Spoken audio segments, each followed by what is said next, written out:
All right, boys and girls. Hello, hello. Good morning. Good morning. Let me kind of give the thought process about this class. It's actually one of my favorite things to talk about. So I'm going to go back to 2008. In 2008, I was doing pretty well as a loan officer. I was doing about 22 deals a month at the time. And I was in my 5th, 6th year in the business, okay? At the time, I was the top producer for my company. And this guy named Cleo comes in. He's a brand new guy to the industry. He was a car sales guy. And he was the rookie loan officer, right? Well, 2007, 2006, 2005, I had realtor partners and builder partners that I was working with. And then, of course, the crash comes. And the crash comes, and all of a sudden, I was not the low man on the totem pole, but I wasn't the man on the totem pole. And this guy named Cleo, who's a rookie and 6 months in the business, is the #1 producer at Legacy Mutual at the time, okay? And so after the 3rd month of him beating my ass, I was like, what the hell's Cleo doing? So I sat him down and talked to him. And the difference between Cleo's business and my business was he had business partners. And business partners are CPAs, financial planners, attorneys, insurance agents, his past car relationships. He had business-to-business relationships, which in my opinion is lacking in the real estate community for most people, right? So if you think of it in terms of like why you should actually pay attention, and I'm so happy you guys are all here because it'll help you in the coming months, in the coming year or two, that it really, really matters. It's different when leads are falling from the sky, like 2020 and 2021, but when things might get a little bit tighter over the next year or two, it becomes super important to have the business-business relationship. And here's the why, okay? Right now, our business is, depending on the month, my personal business between 5 and 10% business partner relationship. So think a CPA, a financial planner, an insurance agent, something like that. And the difference is that we're closing 80% of those referrals, 80%. Basically, if they do qualify, they do close. So why do you think that is? Relationship. No, great question. You said relationship. I'm in a relationship with a lot of you guys. It doesn't mean we close 80% of our business together, right? Trust, cool, closer. What else? No warmer leads. What's that? No warmer leads. It's somebody that is ready to buy. Okay, well, maybe. How about this? They're paying for advice. Stop there. When somebody goes to a divorce attorney, and the divorce attorney says, you have to refinance in 60 days, the best person in the world is Josh Sigman, no one argues. If somebody goes to their CPA and the CPA says, hey, dude, if you don't want to pay this much in taxes, go buy an investment property. The best realtor in the world is Ryan. They don't shop you. It's really that simple. So because there's paid advice, people follow that advice and your conversion ratio goes up, okay? There's a lot of other benefits that come with business to business relationships. I love relationships. I love the concept that I can hang out with every single person. I love the idea that one day I'm going to invite all you to my ranch. I love that idea. Is it real? It's not real, okay? So the one-on-one relationship building long-term is finite. There's an absolute cap for everybody. Yes, I think it's important to maintain relationships, but what is different about a business-to-business relationship is it's exactly that. It's just business. Yes, we all work with people we know, we like, and we trust. So you have to pass some barriers of entry to make sure that the sniff test works, that I want to have a drink with you, that's not a weird conversation and that like I'm super embarrassed or you're super embarrassed by the time we leave. Yes, you have to get through those barriers of entry, but past that, a business-to-business relationship really becomes something that if it makes sense for you and it makes sense for me, why the hell wouldn't we work together? That is a much more freeing conversation, in my opinion, long-term for most of your businesses, okay? So when I really think about this idea then, why don't more realtors pursue the business-to-business relationship? Like raise your hand if you close at least a dozen closed real estate transactions from a CPA or a financial planner or a attorney. Raise your hand if in this room you do that. Wow, none of you. Great, then I should be teaching the class. Because I do. And so what I'm gonna kind of walk through is how we identify the people for these lists, what the conversations look like, how to really kind of close the deal, how to hold each party accountable to the business relationship and what that kind of is set forth on, and also what people are kind of looking for. And so if I were to go back and kind of start from a point of importance, kind of building off the last class I taught, because all these tend to build off each other, I think it's really important to go back to a negotiation class, okay? Because I do find that this is a reason why Realtors specifically don't call on more CPAs or financial planners or attorneys, okay? So in negotiations, one of the ideas is you're a better or weaker negotiator based on your perceived perception of the position in the relationship. Meaning, if you are in a subservient position, like I think the attorney is smarter than me, or I don't think I belong in the same room as this doctor, right? Because of my education, and I allow myself to be in a subservient kind of mindset, it just doesn't work out well for you or me in a negotiation. And so because I'm not as educated as the attorney, maybe I shouldn't be calling out attorneys. Because I'm not as educated as the CPA, it's kind of weird for me calling a CPA. I do find that that's quite often the holdup of why that business-to-business relationship doesn't get off the ground floor. Raise your hand if you could kind of feel that a little bit.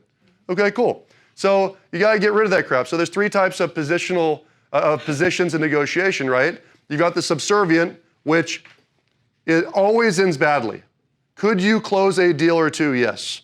But does anyone want to work for an asshole? No. So think about, as a realtor, the attorney that says, hey, I don't really need you because I negotiate contracts all the time. So I know my house is this, that, and the other. And if you'll do this with a 1% discount, then I'll work with you. You could choose to do that, but for sure you'll never want to call on them as a past client ever again. True story?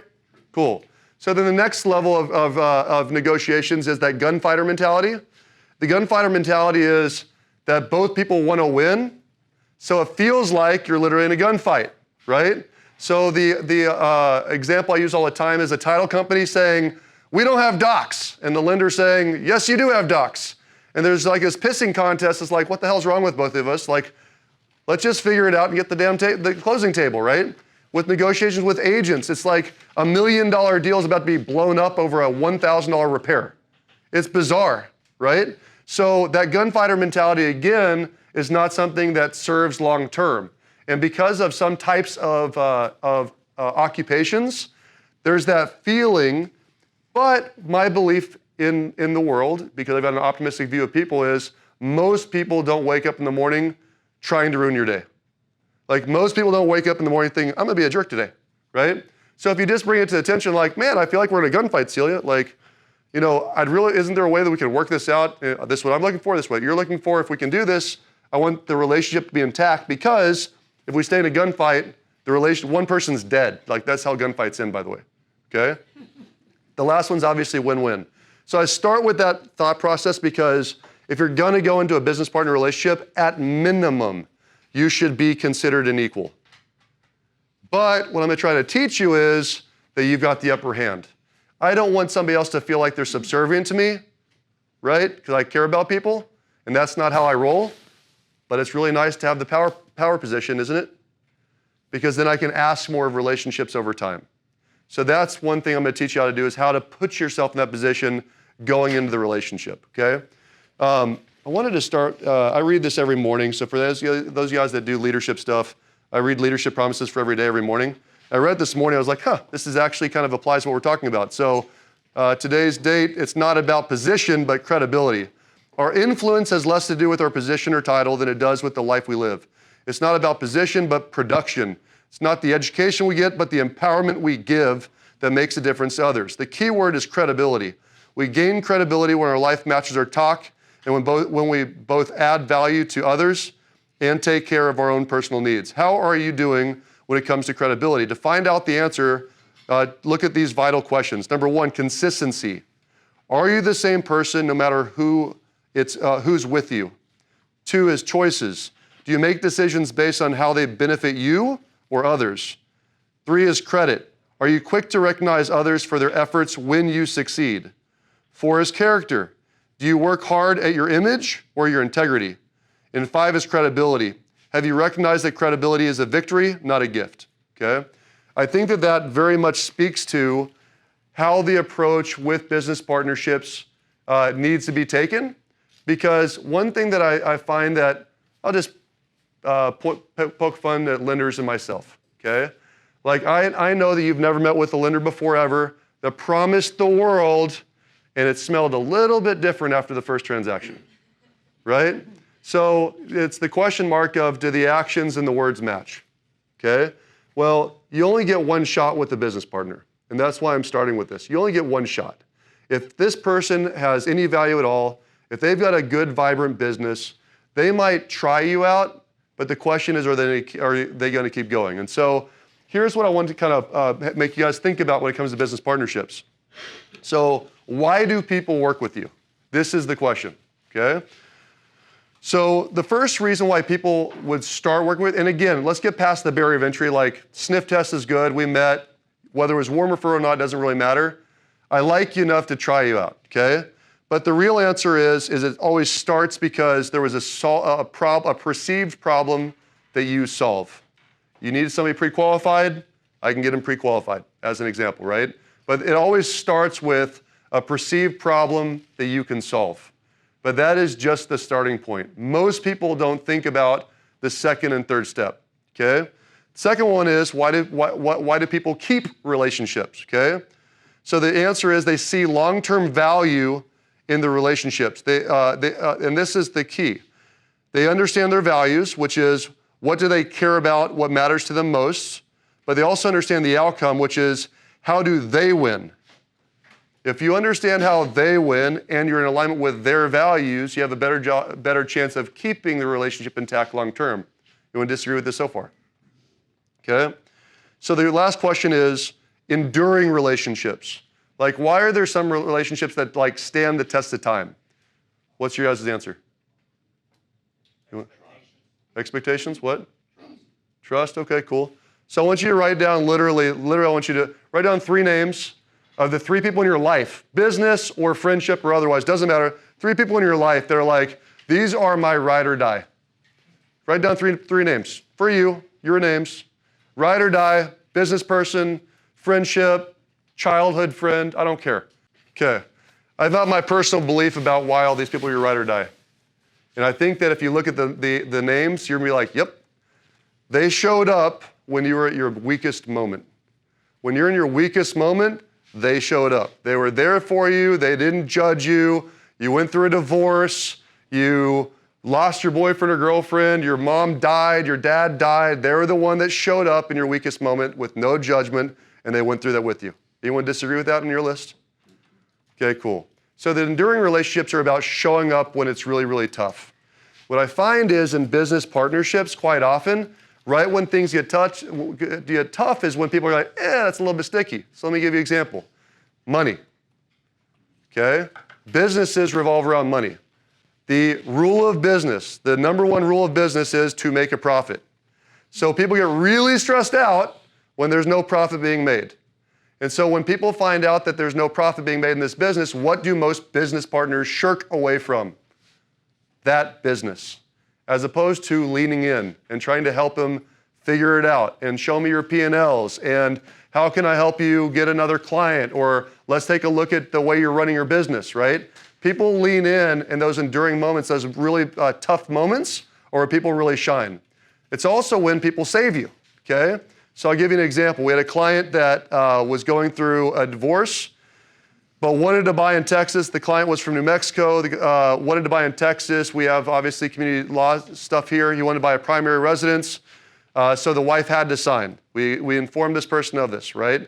This guy said, no problem at all. I'm gonna go ahead and get my wife to sign even though we're not divorced yet, right? So we informed him like, look, dude, like you can't just go in a vacuum in New Mexico, have some lady sign this. We don't know what your wife's signature looks like, right?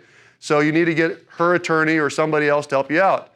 So this goes on and it's gonna be totally fine, and we get letters and there's actually an attorney until our attorney catches the fact that basically this guy had copied a form letter and we weren't sure if it was signed by the wife or not, or if it was even reviewed by the wife's attorney or not. That's really the answer. It's the day before closing with one of my best referring partners, right? I picked up the phone, I called a divorce attorney that I'm friends with. I said, hey dude, I don't even know if you can help or not. He said, give me their name and number, I'll take care of it. And the guy within about a 6, 7, 8 hour period of time, got the attorney on the phone, got other docs done, made sure this guy signed an affidavit, and we closed and funded. It was one of those really ugly things that we as a company were not gonna close because we could not validate who this person was. Does that make sense? So, but what do most people tend to do when it's extra effort? I'm really busy right now. No, I'll charge you $10,000 for this last minute bullshit, right? That's what typically happens. This person showed up really, really big for us. And so I'm forever grateful. I'm going to take care of this person for a very long time, okay? So one of my favorite quotes here as we go into this business piece is Ralph Waldo Emerson said, "Excuse me, I can't hear you. Who you are speaks so loudly." Excuse me, I can't hear you. Who you are speaks so loudly, okay? So when I think about if you're going to get into this space and really work on it, you really have to make sure that your actions match your words, okay? So when I go into how you do it, we have to think about lists first. So the first question is, okay, cool, Josh. Like, I like this concept of having business partners. Well, who are we going to call on, okay? So make a list as we go, but CPAs, and I do think you could have several, by the way, in this space. Why? Small business CPAs versus the small family CPA. It's a totally different CPA, just so you guys know. Financial planners, same thing. High net worth financial planner versus a family financial planner. It's a very true statement. There's some financial planners that will only take on 100 clients. I have one of those guys, right? But he doesn't take on a lot of clients because you better have $15 million to start with him. Make sense? So I've got a family financial planning group that does a really great job on my clients and my team. Then you've got insurance agents. You've got property casualty, but you also have life and health. You have attorneys. There's lots of these. You've got divorce attorneys. You've got will and trust attorneys. You've got real estate attorneys. There's lots of attorneys that you can partner with that all make sense in your field of business, okay? So you make this list of all these people. Now, on top of that, start thinking about the local biggest employers. Who are the biggest employers in San Antonio? Valero, USAA, try the military, HEB. Who else? Rackspace. Chris of Santa Rosa. Who? Accenture, absolutely. Anyone else? Oh, you're so pretty. Anyone else? Seriously, think about this. Raise your hand if you had a past client that you closed a deal with that worked for any of those companies. Okay, cool. Like, I think everyone that was just named, I for sure have closed at least one transaction with all those companies, right?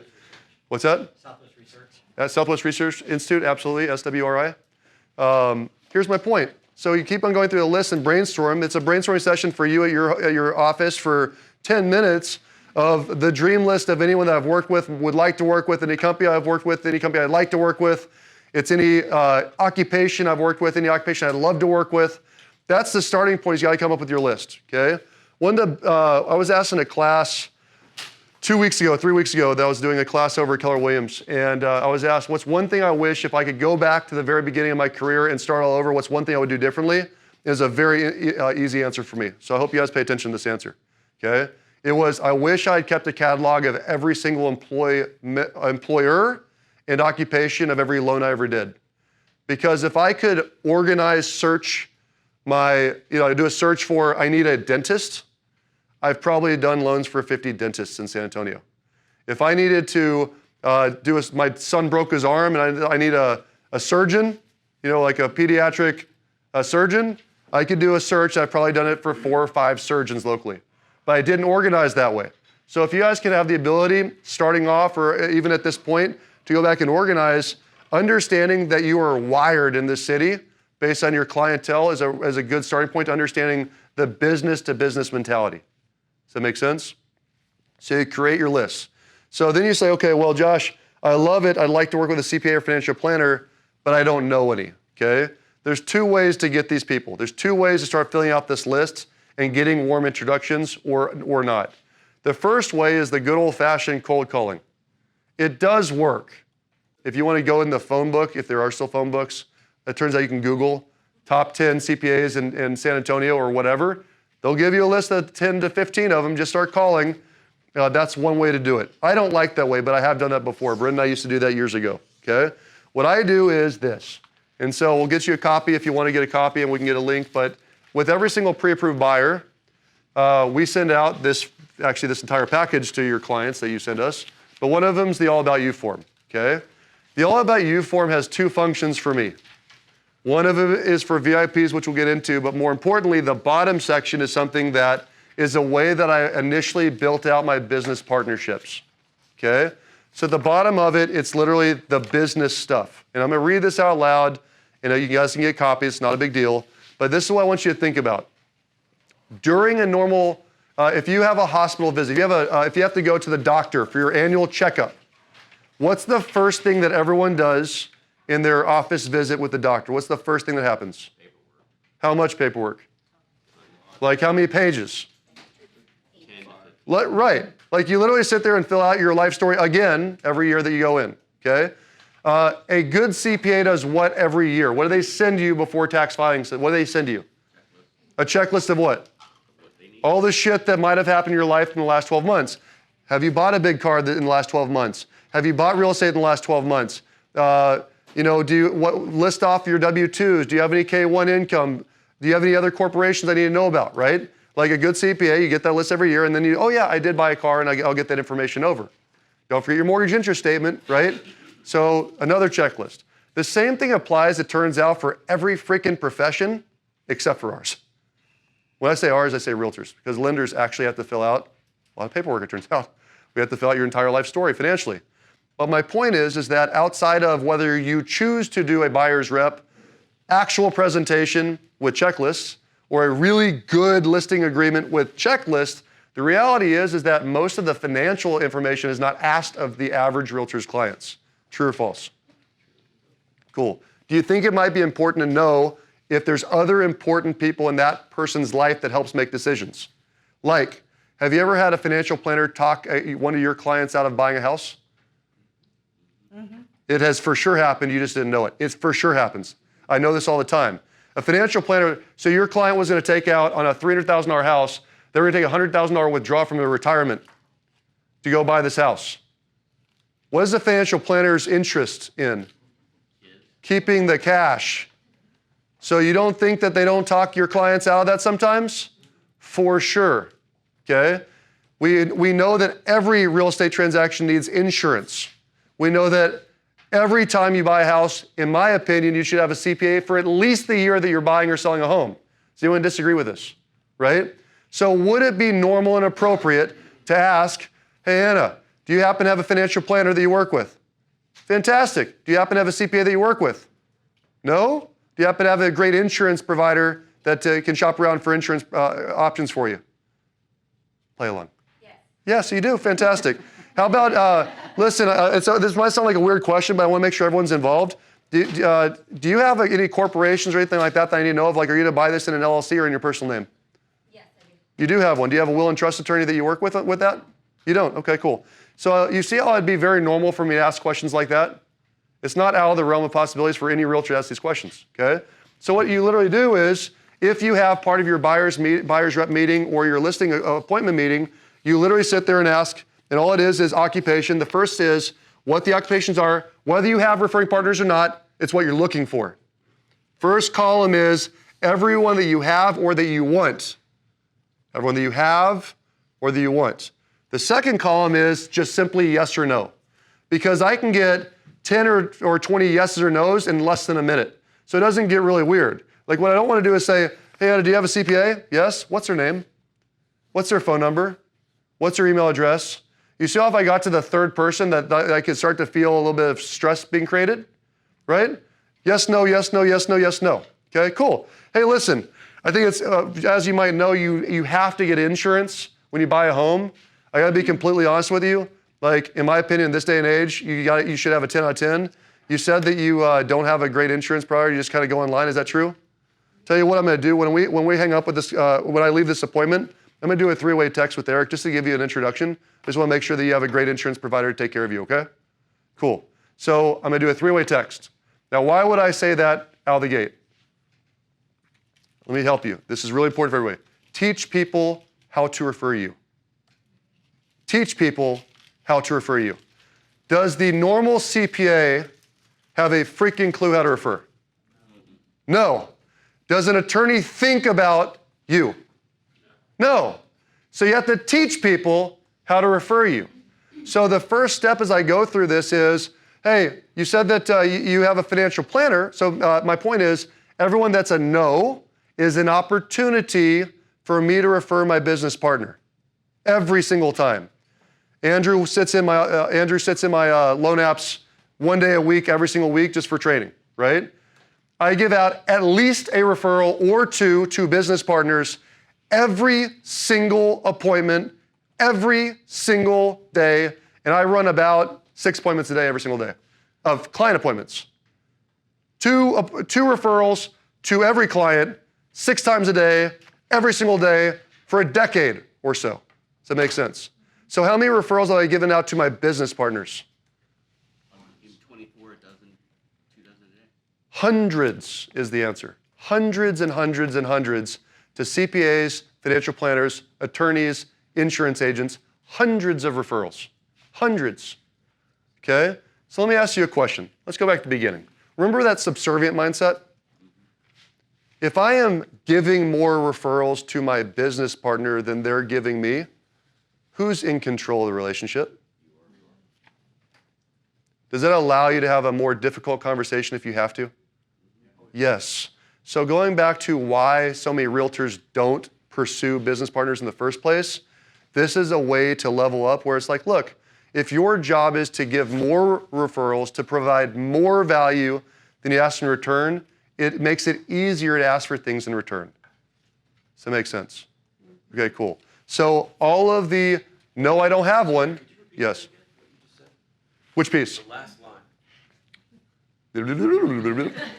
Rewind it back, Brynn. I think I said that if you are focused on giving more referrals and more value than your business partners, then it makes it easier to have the conversations with those people that you might be afraid to in previous conversations. Make sense? So literally, so Justine and I, Justine's in here somewhere. Justine and I sat down with an entire financial firm, and Brynn too, actually, with an entire financial firm 2019, 2018. They were right across the street from us at Paisanos. I was like, man, I have to drive by this place every single day. And it literally says, this place is a bunch of financial planners. We should go present. And so we go in there, and I walk in with my flip-flops and my shorts, because that's who I am. And you have financial planners that are all suited up for war, right? So I sit down at this table, and there's like 6 of them against 2 of us. And I literally, by the end of this conversation, said, look, here's the deal. You want to do an experiment? They said, yeah. I said, I bet you I can give you more referrals in the next 30 days than your entire firm can give me. If I do that, can I have another meeting, right? And this is like March or something like that, February or March. And I want to say that I gave him a referral a day every day for the 20 business days I was there. And that was the beginning of a beautiful relationship, right? So to this day, I get referrals from them because I'm constantly feeding them business. Does that make sense? But think about it from my position or your position. You just had so much equity that was created by your clients in the last 2 or 3 or 4 years from this just run of values. And then a lot of people are punching the ticket. So many of them say, hey, I'm going to take this entire $400,000 of gain and just roll it in the next house. You can borrow for a house, you can't borrow for retirement. Okay? So it's a very easy conversation for me to say, why would you put 50% down? I would recommend you put 20% down and put the rest into retirement, because if that out-earns the interest rate that you've got and outruns inflation, which is 9.1%, you're way better off and your net worth is higher. But listen, do you have a financial planner? Tell you what, before you make a decision, let me make an introduction for you. Let's see what they say. If you haven't had this conversation with before, I've got a great person. I'll do a 3-way text as soon as we hang up, okay? And there's an extra $200,000 sent over to my business partner. Now, is that in the best interest of my clients, yes or no? Yes. So option 1, call 10 randoms. Option 2, get a warm referral. Okay? So that's the methodology behind it. It's just yes, no, yes, no, yes, no. Scale 1 to 10. If it's a no or an 8 or below, refer every time. If it's a 9 or 10 and you want another person in that area, like if it's a 10 out of 10, I've already got a great CPA. I'm not going to ask for it personally, right? But if I'm looking for a CPA, if I'm trying to fill my list like some of you guys might be, that's how you do it. Give me a warm referral, do a 3-way text. I can probably help me out and send a lot of business, okay? So now this is the piece of the system that matters, okay? So I find that most relationships start for better or worse with that first conversation, first meeting. You guys agree with that? Certainly from a negotiation perspective, like everyone's jockeying for position and business to business, like minute 1. Locked out? It's okay. Are you here for the Spanish speaking class? Yeah. Perfect. So here's the idea. The idea then becomes the quality of that first call matters. And what I found is that if you listen to the script I'm going to give you guys, what it allows you to do is position yourself in control from minute one. Okay? So imagine that you get this call. Okay? The call goes something like this. I'll do Sandy. Ring, ring, Sandy. Hello? Hey, Sandy, is this Sandy, the fabulous CPA that works with Anna? Absolutely. Fantastic. So you saw the text that Anna sent over as well. Yes. This is Josh Sigman over Legacy Mutual. So I know that you're super busy because I heard you're amazing and Anna was really bragging on you. The reason why I'm giving you a call is that I just had to fire my CPA, who I've been sending all my referrals to from all my past clients. I've literally got over 17 years, about 4,000 past clients. They come to me all the time looking for referrals for CPAs. I'm interviewing CPAs right now to figure out who I can send all my business to. Can I buy you a cup of coffee to see if that's you?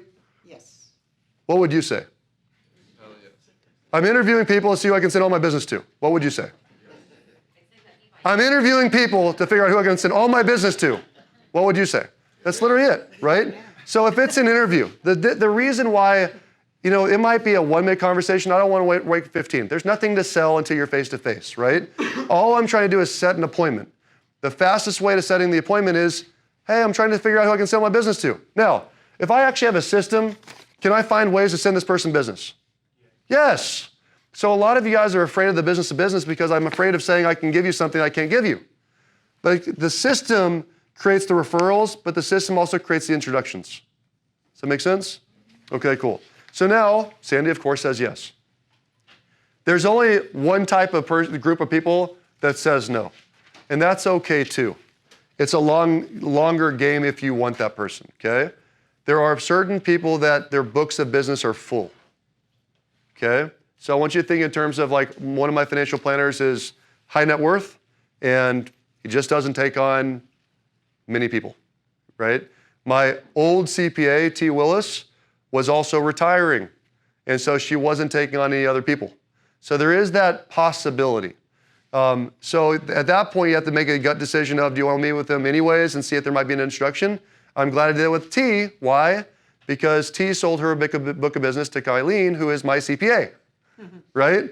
So there could be that next person. Now, Kylene is younger than me. She's actually just shy of my age, but now we've been working together for 10 years, and we can work another 20 years together if we want to, right? So yes, it's still worth that introduction. Oh, fantastic, you're capped. Well, it sounds like you're pretty darn successful. Are you about to retire, or are you just taking on no more clients, right? I'd still like to meet you for coffee and go for the close. Like, understanding that part of sales is expect the objection, expect it, overcome it, and close again is a key piece. What I do, just making sure I'm not in trouble. So bottom line is you try to, most people are not capped. Most salespeople, most small businesses will happily take that next meeting, okay? Now, if you go to that meeting, 5 minutes, 10 minutes, however long, some of you guys like talking more than others, of building rapport and getting to know people. But here's the classic difference, I would argue, between the business to business and that you and your past client deep relationship that we all enjoy, but is limited on how many we can actually manage in our lifetime. Agreed? The difference is I already said that I'm interviewing. So is it okay for me to say, let's start the interview? Or like just start asking lots of questions? It's totally appropriate, right? But what you're really doing is you're fact finding, just like you're interviewing, to find out, is this somebody I could actually refer? Is this somebody that I would feel comfortable sending a client to? Let me find out if this person just like graduated from high school, or if they've been doing this for 7 years. Are they going to practice on my clients? I want somebody that has 1,000 clients that can send me, not somebody that has 50 clients that maybe send me one every 2 years, right? So I want to find somebody in alignment with who I am and what my business looks like and how long I've been in my career and the level of professionalism. All that matters to me. Does that make sense? So, you can do your normal string of questions that you might do to a lender or to a title company. But it's, hey, fantastic, Eric, how long have you been in business? Why do you do what you do? What do you love the most about your job? Do you have a team? How big is your team? When I send you a referral, write this one down. Super important question, because it's the setup for later down the road. When I send you a referral, walk me through what that looks like. When I send you a referral, walk me through what that looks like. Okay? The reason why that's a super important question is you're going to get a really good feel for, is this person winging it, full of shit, or is there a process? True story, right? We all know the difference. Yeah, send me a lead, I'll take care of it. Versus, yeah, best way to refer me is give me a 3-way text. I've also got a Sigman Team referral email. If you do the 3-way text and send the referral email, whoever sees it first is going to get on it within 1 hour. If I see a text, I'm always going to call or text right back as soon as I see it to make sure that the client knows and you know that I've got the referral. Then what's going to happen is A, B, C, D, E, F, and G, right? Different than, yeah, man, if you ever run across somebody, give me their name and number, I'll take care of it. It's just different, right? So is there a team? Well, I'm a team person. I want to work with other team people because team people tend to get team people. There's a truth to that. Owners understand owners. Does that make sense? So there's a different mentality around that for matching up for who you like to work with and who you don't like to work with. So you're asking this string of questions all the way through, and what I don't want you to do is say, oh my God, I got my first CPA appointment. I'm gonna, this is it. My checklist is full. I can have my list and I'm gonna refer you on my business. No, really interview, really interview. And if your gut says, I like this person, I trust this person, I could send this person business, and I believe this person is capable of sending me business too. The last question is one of the most important ones. And this person is capable of referring me business too, then you decide if you want to close, okay? I think people are stupid when it comes to closing. It's really easy, okay? Andrew, I really like you. Man, I thought I was going to have to interview 15 CPAs. I think I'm just going to send you all my business. Is that okay? Was that a decent close? He's like, okay, I'm all in, right? Because I interviewed. I'm saying I want you, right? But the question now, but Andrew, look, but I want to make sure that we're really clear about what I hope to get out of this and what I want to make sure I give you, okay? So of course, the most important thing is I need to take really great care of my clients. So if I send you something in a 3-way text, you have to respond. I don't expect you to respond in the moment, but respond the same day so I know it's been handed off and it's now in your park. I can't be embarrassed by you not following up with my clients. Is that fair? No problem. Cool. Let me ask you a question. Who's your best business partner? Who's somebody that sends you a ton of business as a CPA? I've got this other lender I've been working with for a few years, and he sends a lot of referrals. Fantastic. How many per year? 20. 20 a year, okay. If I can get you 15 referrals a month, can I get the top spot? Sure, absolutely. Okay. No one's going to say another realtor, by the way, or another lender, by the way. But if I'm meeting with 6 appointments per day, 20 days in a row, and I really want to take that top spot, will I for sure find them 20 if I know the mark? You know the best person to compete with is the person that doesn't know they're being competed with? Let me say that again. The best person to compete with is the person that doesn't know they're being competed with. Does it make sense? So when I was in the core and I wanted to be the number 1 spot, I literally took a pic. The guy's name was Doug Bateman. I got a picture of his face on a dartboard in my office. I was the new person in the core. This guy was literally number 1. So all I did was I threw darts at his face while I made calls for 2 years, and then I beat him, and I was number 1. He didn't know I was coming for him. I was just some rookie down in San Antonio. Does that make sense? So my point, though, is that, look, I'm just curious, who's your best referring? What is good for you? You'd be shocked. Just like real estate, where most realtors' business, without being a bot lead generation business, right? Most business is a 1-off, 2-off client, and there's a few exceptions of this one client's a great referring person that sends me 4, 5, 6 and comes back to me again, again, again, which requires multiple years in the business, right? There's very few people that a realtor, a CPA, a financial planner can rely on for a referral a month. You guys agree with that statement? Let me tell you another story. I can't rely on a whole lot of realtors for a referral a month. I'm just telling you, it is not normal to have a business partner that it consistently is in business with you, sending you a referral a month. That moves the needle. It moves the needle for your business. It moves the needle for my business. It moves the needle for a CPA or financial planner. Those personalities aren't salespeople for the most part. So if you become the salesperson to help grow their business, how valuable are you? Does that make sense? So you can have a closing line that sounds something like this. Look, I really believe, Celia, that I can refer you 1 or 2 people per month. Great. If I did that and I got you 6 referrals per quarter, can I rely on you for 1 a quarter? Yeah, absolutely. Are you sure? Is it okay if we have a follow-up conversation every 30 days for me to check in on the referrals I give you and for you to check on the referrals you give me? That would be great. Fantastic. So who's in control of the conversation? Are there ground rules that are established that are fair? If I actually give you 4 closings per quarter, can I rely on 1 from you? Is that a fair conversation? It is. Because I promise you, you're the number 1 or 2 referring partner they've got for sure. Does that make sense? So when you become the best referring partner for the CPA, the best referring partner for the financial planner, the best referring partner for the insurance agent, the best, your business just grows, okay? So I'm gonna tell you a couple of the hang-ups that will happen, okay? Everyone says, yes, I can do it, yes, I can do it, yes, I can do it, and very few actually do, right? Like, goes back to the actions and the words. Like, the best intentions work while we're in front of each other, but does anyone actually think about the other person 30 days later frequently? Not often until you train it, okay? So the first thing is, if you say, I'm gonna give you 3 referrals a quarter or 4 referrals a quarter, what do you have to do? Track it. Track it would be a great answer, but what else? By the way, Justine, do we track the referrals we give out to business partners?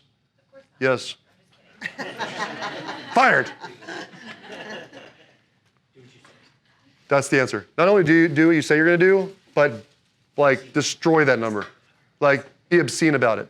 Like, I didn't know I could get 20 referrals that group in 20 days.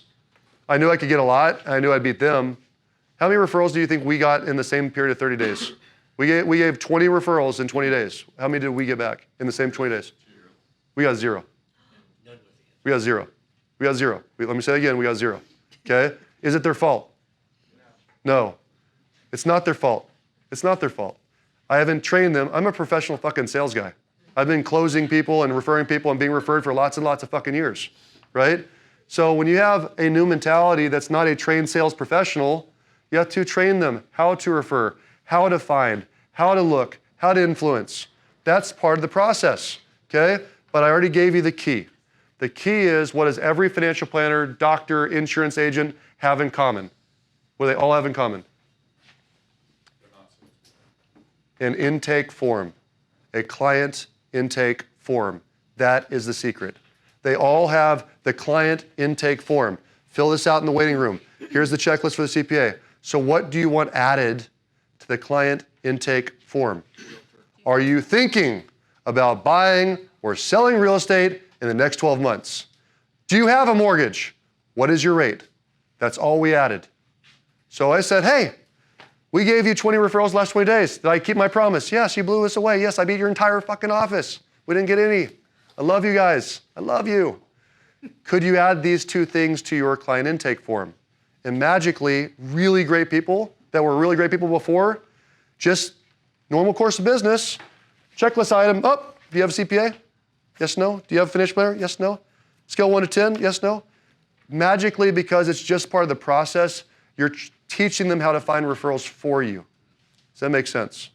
Now, the next thing that's gonna happen, because none of you guys do this, is you'll have a meeting with the CPA 60 days later, or a financial planner 60 days later, and you'll say, hey, were you able to help out any of those 3 clients I was able to send you? Yes or no? And they're gonna say what? Yes, because why? Because I referred with value and I did a 3-way text. And then they'll say, hey, were you able to find anyone to refer me? Yeah, man, I gave out your name and number. Which you guys tell me all the time. Yeah, I gave out your name and number. Okay, maybe you did, maybe you didn't.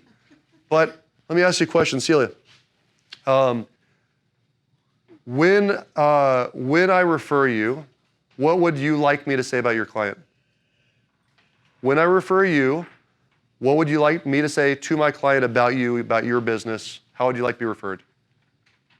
Oh, I would just like for you to tell them that I have been in business in San Antonio for 10 years and that I would love to see how I can best help them. Cool. Anything else? Like, do you specialize in an area? Which area do you specialize in? Like, where do you find that you're like a savant in that area? You live in Garden Ridge. Garden Ridge, fantastic. What else? Do you like first-time home buyers, military, anything like that? What's that? And land as well. Perfect, cool. So Celia, when I refer you, if I were to say something like this, oh my God, you're buying in Garden Ridge? Listen, I know the best agent for you. She's actually my neighbor. I'm gonna refer you over to Celia. I'm gonna do a 3-way text for you, by the way, because Celia's the best. She's been in the industry for over 10 years in just San Antonio. She's an expert negotiator. She's gonna take great care of you. And I know that you're looking for land as well. What I love about Garden Ridge and Celia, she's gonna find you a house on land. I'm gonna do a 3-way text after this call, okay? If I did that for you, would that make you happy? Oh, yeah. Cool, let me teach you how to refer me. And now you have permission to say whatever you want to say, right? Look, when you refer me, Celia, please don't give me out as one of 3 people. Like, just give one person a name or give me the name. It's okay either way. I don't want to compete with 3 other people. It's just not fun for me. Is it fun for you to compete with 3 other people? No. So just say, if I'm the best fit for him, say I'm the best for him. Say that I'm a lender here in San Antonio for 20 years now. I've been in the Business Journal for 17 of the 20 years. I've been #1 in the Business Journal for 7 of the 17 years. If you can tell them that I'm a great person, that I'm actually an owner, and I still talk to my clients even though I've got 300 employees, and that you can get me on the cell phone even on the weekends, that'd be fantastic. Could you do that for me? Sure. When you refer me, will you put that in a 3-way text so I know that I get their information? Could you text me what you want me to say? I would love that. And actually, we've done that for people before. Does that make sense, guys? So the obstacle number 1 is you will refer them more because they don't know how to refer you. So you teach the system. The obstacle number 2 is everyone gives out names and numbers. But look, you can rely on you to follow up with your own ferocity, any lead that you have. But you can't follow up with a lead that never called you. And we all know, and this is a frustration within our own industry, right? Like, yeah, I gave out your name and number. Like, where are we with this? Like, I haven't heard from them. And is it the lenders? Like, maybe they did call us and we dropped the ball. You wouldn't even know, right? So to get that 3-way text or the 3-way email with a confirmation of, got it, thank you, that's good for your business, it's good for my business, it's a better way to refer. Does that make sense? Cool. So those are the 2 major obstacles for it, okay? So the 3rd big thing, some people just never change. It's the truth, okay? So I had a wonderful insurance guy. Wonderful insurance guy for 15 years, literally. I'm a loyal guy. I can't help it, I'm just a loyal guy. I love him, he's great. And then all of a sudden I've got this guy that's at every single meeting, every single lunch and learn, every single everything. And he's introducing me to agents and he's inviting me to the office. And when I'm homeless, we have the ability to do lunch and learns in his office. He's in the back, right? My point is that in 15 years, I got 2 referrals from this one business person that I sent 10 to 20 referrals to every single month, right?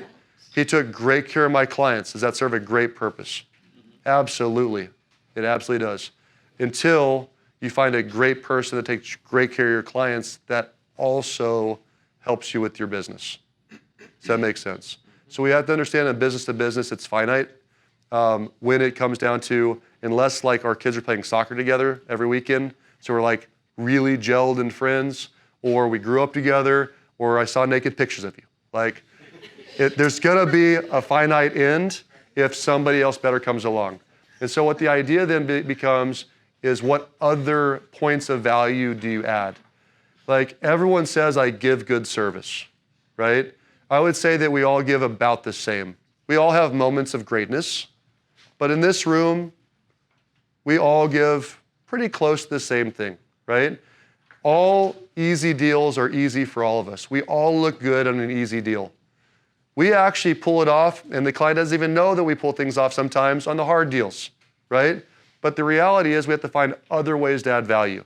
And so there's a couple of books that are worth talking about, like Never Eat Alone is a great one. Mr. Schmooze is a great book. But The Connector's Way is a fantastic book. But all these books, what they're talking about is how can I help you grow your business even if it doesn't benefit me or have anything to do with me, right? Oh my God, you're a contractor. I had a great painter. Shoot, actually, Steven actually just introduced me to I introduced you to a lawn guy, but you introduced me to a great painter. It was a painter, right? So it's like, you're a contractor.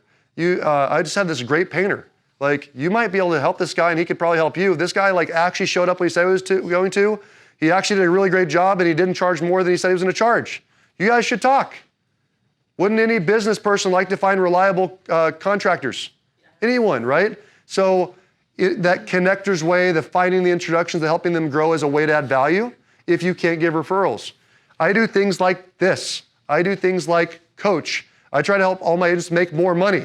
If I can add value to you guys, I can't refer everybody every single month. It's impossible, right?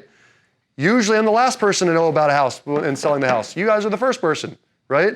So, but I've got to find other ways to add value, or I'm just like every other lender. Most people can do an FHA loan. Most people can do a conventional loan. The easy ones are easy. Does that make sense? So those are the things you have to be really careful of in a business-to-business relationship. So the idea of value, of giving value, of having value, of adding value, there's a way to track if you actually add value, in my opinion. And it's something I've been telling all my coaching students recently. And so it's just one of those things, if you want to get a kick in the gut or know that, hey, I'm doing pretty good, try this out. Leave 100 messages with people that you think you're in a relationship with. Leave 100 messages. See how many call you back. That's the truth, right? Like I've always had this pawing with people of, dude, like the only goal of the day as a salesperson is to talk to 15 people every day. That's it. And some people tell me, man, that takes me 6 hours. Like either you talk too much or you're leaving a lot of messages. That's the truth, right? It takes me like an hour. Why? Call you back. He talks so fast. Most answer live. Most answer live. Most of the rest call me back. And I actually track this myself. So if you were to go in my room right now, the last list I had to call was my VIP list, right? My VIP list has 20 people that I had to call yesterday. And so I had, did I call yes or no? And then I had left message, talk to, or call back. So I actually track, because I'm always making calls, left message, and then most of the time before the end of the call, I think 2 of the 5 messages I left called me back within the same hour. So of the 20 calls I had to make, I think I got 15 live, 5 messages, 2 already called me back. I only had 3 people in that hour that I haven't heard back from yet. Found out one's out of country. So there's 2 that I'm kind of pissed off at. But should I be pissed off at them or me? What that tells me is for whatever reason, I've not added enough value to them. Because here's the question. Who do you call back? Who do you answer calls live for? Think about it. Mom and dad, you pick up the phone or call back pretty quickly, right? But how many people are relationship-only people that you always call back or answer live? 2 hands or less? Less. So what am I trying to tell you? The relationship thing is a wonderful thing. It's not possible with 100, 200, 300 people to be in a deep relationship where you expect them to answer live or call me back. True story or not? Right? So we don't want to rely so heavily on the relationship. I love relationships. I love it. I love it. I love it. I wish I had 5 hours for every person in this room every single month. That would make my heart sing. I have kids. I've got a wife. I've got loan officers. I've got my company. I've got more of you. Make sense? So it's not possible. So if that's not possible, then it better be fucking value you bring.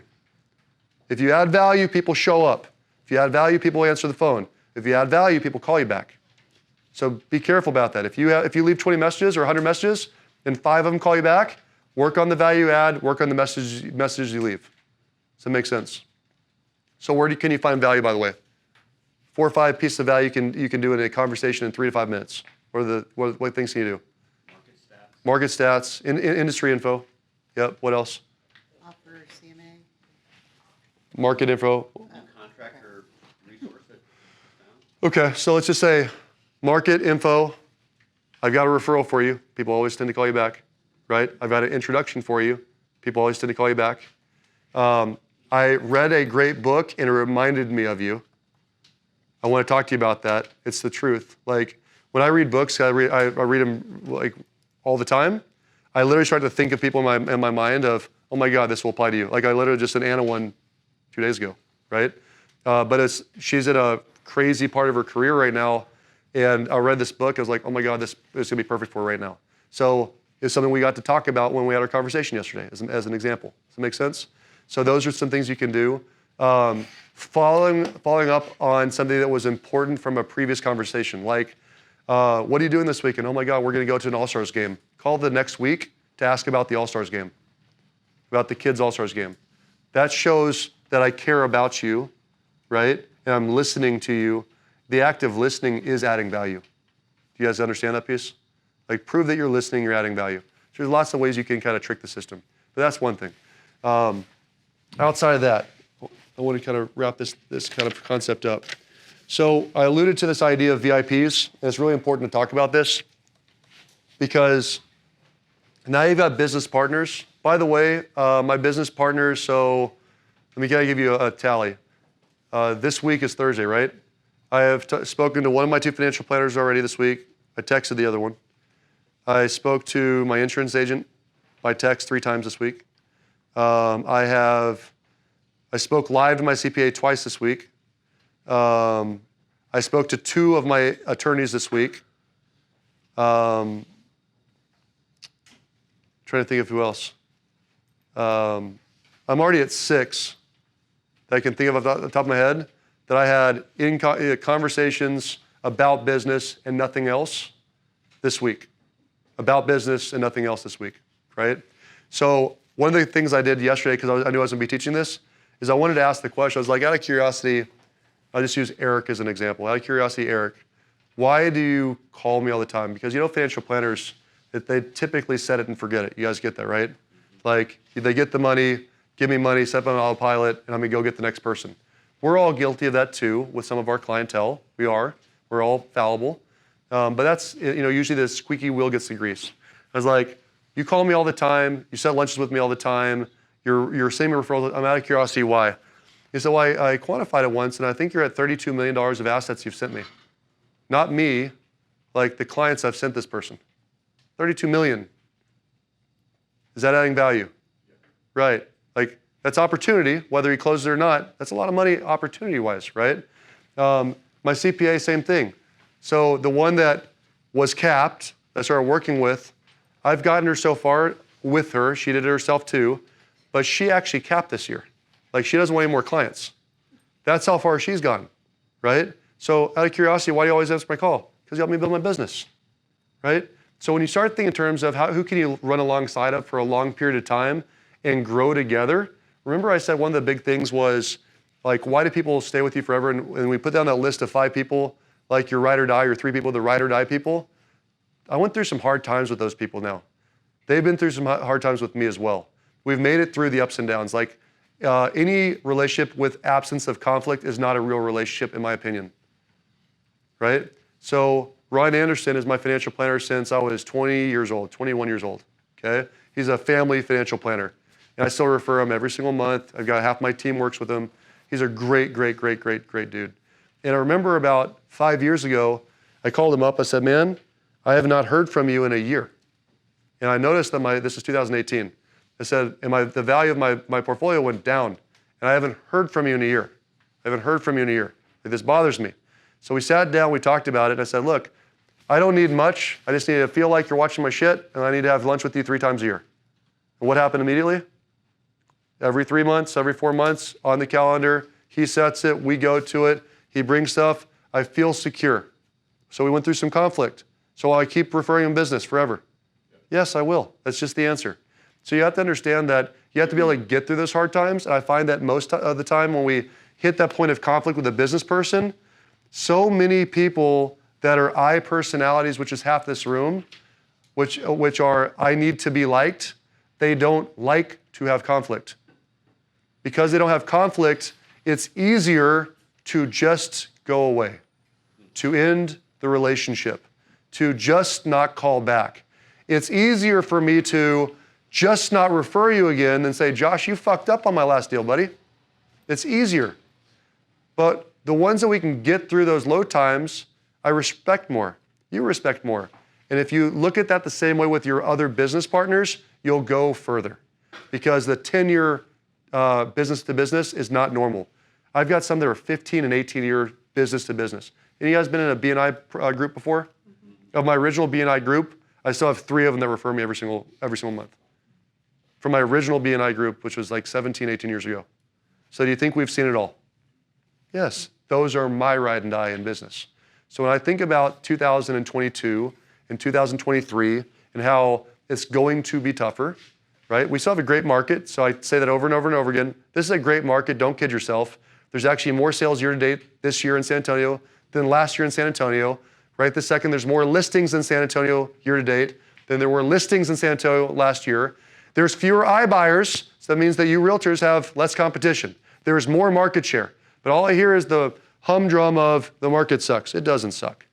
We're not adapting fast enough. That's the difference. We're not calling enough people.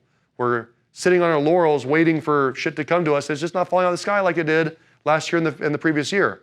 So if I were a realtor, I would for sure say your goal for the next 6 to 12 months, 6 months if you're smart, is to go secure this pillar of business, this business partner pillar of business. Why? Here's why.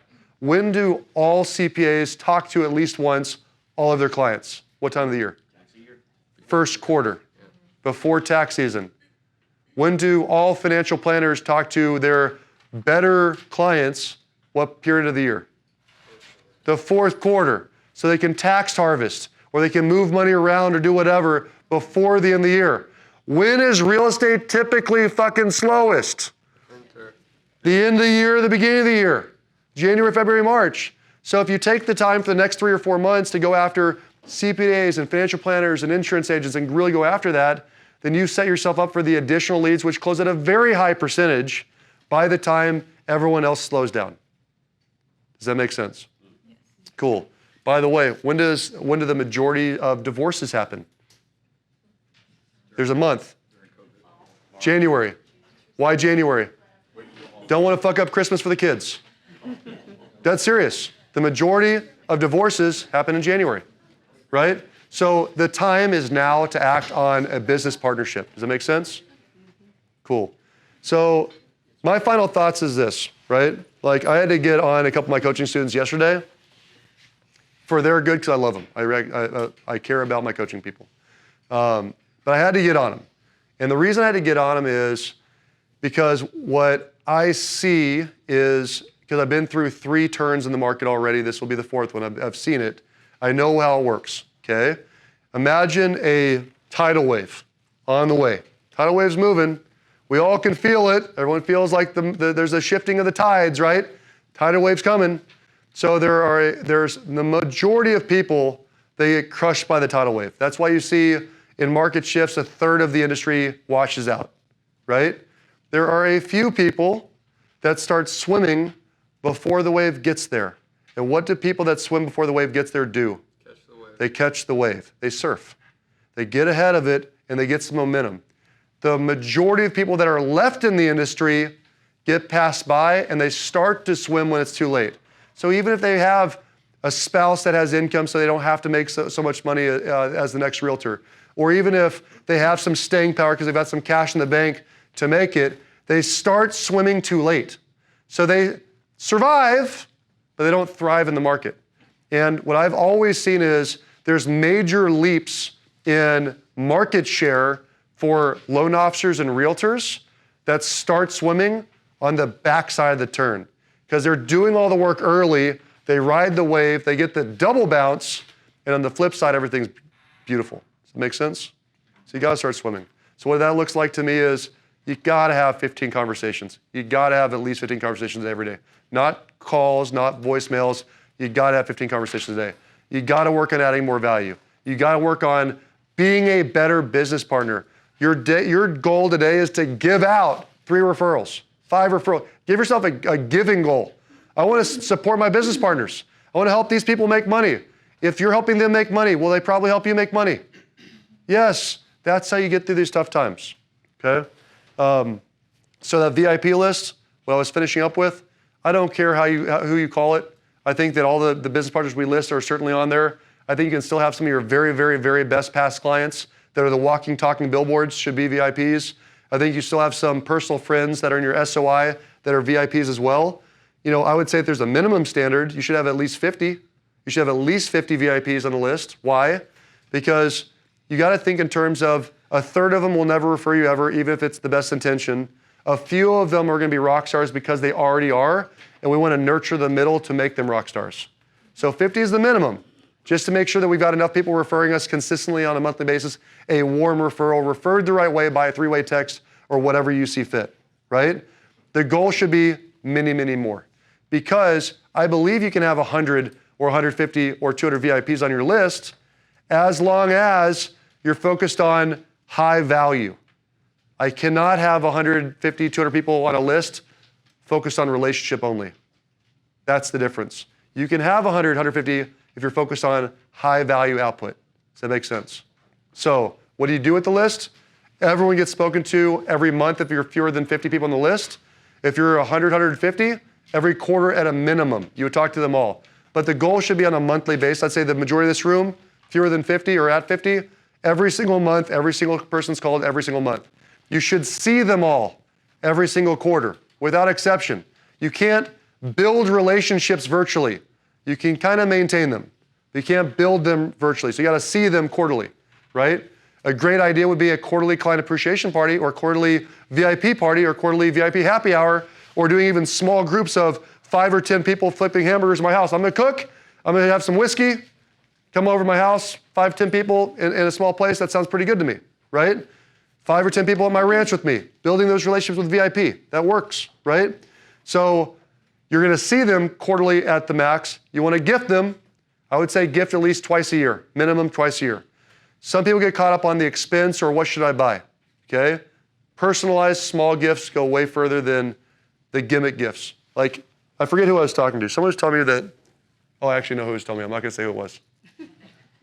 Okay, I know who somebody told me about a gift, and this person is in great shape. And for some reason, somehow she got a gift that she might as well have been put me in a suit, like a sweatsuit, basically, like literally sweatsuit. Effectively is what the gift was, right? It's like, is that a personalized gift? No. It was a waste of money. Probably hurt the relationship a little bit, right? So my point is like a small, thought out, nice gift goes way further. Does that make sense? So gifting, birthdays, anniversaries, key moments always show up for babies, weddings, funerals, as you say it, and graduations. Babies, weddings, funerals, graduations always show up. Think about those 3 on the list. Who always showed up? Babies, weddings, funerals, graduations. I don't care if showing up is a letter and the biggest check to the kid. I don't care, but always show up, right? And then last one would be giving content by video weekly. So I don't care if you don't like social media. I really don't care if you don't like videos. I don't care if you don't know what you're going to say. The best way, the cheapest way to be in touch with all of your VIPs all the time is by doing a video of your face, talking about what you do, or a client that you helped, or something you read, or a business topic that you heard, or this really cool business partner lunch and learn I went to, that you send out to all your clients, all your VIPs on a weekly basis. Flash, flash, flash. For those guys that know me, I do a Monday motivational every single Monday. I do a Wealth Wednesday, how often? Every fucking Wednesday, right? So, but there's this consistency going out. Whether you watch it or not doesn't matter to me. But if you want to watch it, it's there for you, right? By the way, if you're not on that list, please let Justine or Brynn know so we can add you if you're interested in that kind of stuff, okay? But the idea is there's a plan behind everything. And that's the final statement before I'll wrap it up for Q&A, okay? The final statement that I tell my students all the time is a goal without a plan is as worthless as a plan without execution. A goal without a plan is just as worthless as a plan without proper execution. It's just the truth. So you might have come to this class with, hey, my goal is I want to learn how to talk to a CPA or financial planner. Cool. It means shit. The plan that I gave you, that's something. If you do something with the plan, you're the 1 out of the 10 or the 1 out of the 20. Does that make sense? So just make sure you're executing. So what I want you to do before we go any further is write down the 1 or 2 for sure I'll do from this group. For your notes, on your phone, on your email yourself a reminder, I don't care. Write down the 1 or 2 things that you will do for sure. I will do this for sure. All right, everyone, thank you for being here. I know we're out of time. So 4 cleanup items. Number 1, there's a QR code on your desk. There's some realtor resources. If you need some extra information, we started doing a lot of video, putting it in place that you can share with your clients or with you if you're trying to understand different loan types. It's all in there, number 1. Number 2, your ticket out of here is a survey. The survey, I want to know what we could do better. If there's other topics that you want us to talk about, for sure. I need more referrals and more agents to work with myself. My business is tight, just like many of your businesses tight. If you know a great agent that you think that I can add value to, please make an introduction by way of Brynn or Justine or myself. A great way to do that is with a 3-way text. A warm 3-way text to an agent you think I should meet would be fabulous. Or a client would be fantastic as well. Back here, I had alluded to the All About You forms and actually the packets that we give out to our clients. So if you just wanted to grab one, if you're just curious what that looks like, take it with you. You're more than welcome to steal what we have. And last but not least, I know a couple of you guys brought a guest. And I really, really, really appreciate that. If you brought a guest, you're in a drawing. I need you at the very end to come up here with Justine. Justine's going to draw for a gift card just to say thank you very much for bringing a guest. But I'm excited. I'm actually excited about the next year. I'm excited about it. I don't think many people are. I'm fucking excited. This is why. It's like the separation of the good and the bad. It's the truth. And I don't care how long you've been in the business, you get to choose which side. Because going back to the beginning, it all comes down to actions, not words. You will not catch me sleeping the next year. You will not catch me coasting. You will not catch me goofing off. When I'm at work from 8 o'clock to 5:30, and I am balls to the wall the entire time. I'm not saying I'm doing it. Spot check me. Feel free to come in here and watch me make calls. Feel free to come in here and look at my calendar. I'm trying to lead by example because my actions speak louder than words. The question is for you guys.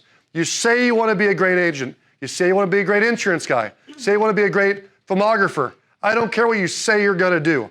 Are you going to actually do what's required? And that's really going to be the difference of the good and the bad. So I pray that you guys all make it. Unfortunately, I don't think everyone will. I pray that you all make it. But if you need my help, I'm here for you. If you need to have a coaching call with me, I'll happily do it. But otherwise, thank you very much. Justine's over here. Brynn's in the back. If you have Q&A, I'll stay around for the next 10 minutes before I have to start coaching another group, okay? Thank you very much, guys.